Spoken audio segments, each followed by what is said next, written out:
First, starting east, come west. It's the way that everything happened on Route 66. It's easier to follow the maps.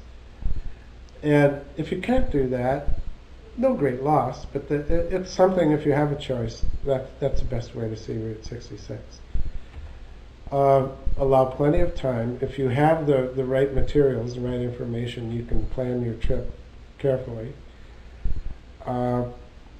It's, depending on the time of year, it might be wise to make reservations at some of the places. It depends on the nature of the traveler.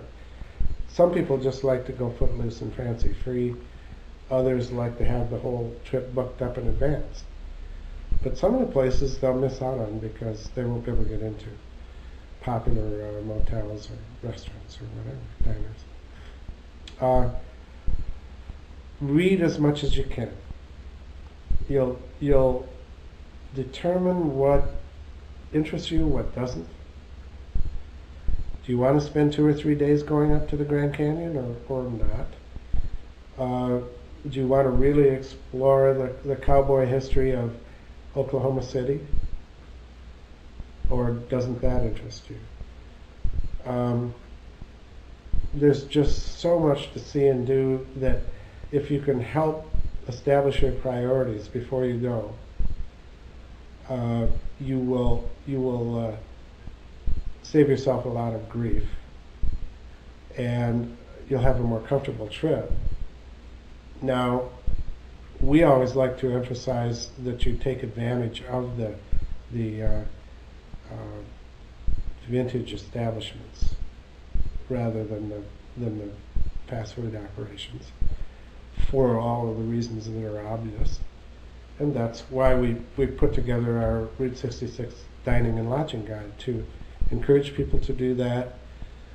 But just as importantly, going into the Wagon Wheel in Seligman, Arizona, a wonderful coffee shop, cafe, is so much richer of an experience than going into a McDonald's, which is a very, very commonplace experience.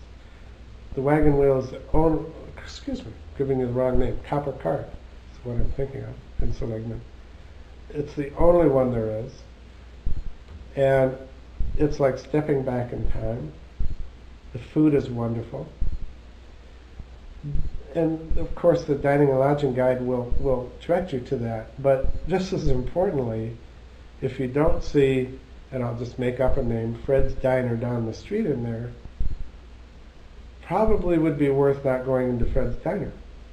Because, again, the other side of the coin is, if you go in most McDonald's, they're pretty much the same, but they're clean, and chances are you're not going to get anything. Fred's Diner, you just might. Fred could be, who knows what Fred is.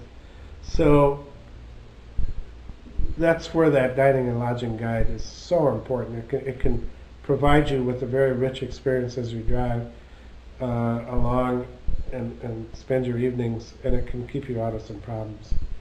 There was a couple that, well, no, it's actually about 5 folks from somewhere in England that had emailed us back and forth.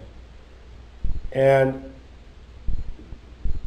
they wanted to know this, wanted to know that, and I kept saying, look, get the dining and lodging guide, get Tom Snyder's book, get the maps in.